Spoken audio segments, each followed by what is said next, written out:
પૂરા થઈ ગયો.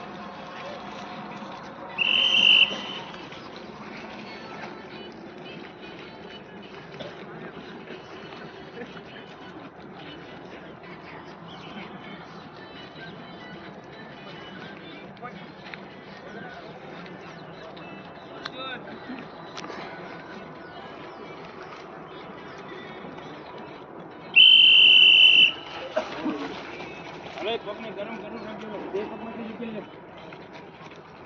હાથ લાવી કાઉન્ટ કરો. રેડી? 20 કાઉન્ટ કરવાના છે. રેડી? અવાજ સાથે હો. અને એ જોજો ખાલી એટલું જ બેક થવાનું છે. તમારા એંગલ પ્રમાણે બોડી સીધું રાખજો. આનાથી વધારે એટલું ન થતા નકર બધું ભરાઈ જાય. ખાલી તમારા ખાઈને બસો કરવાના.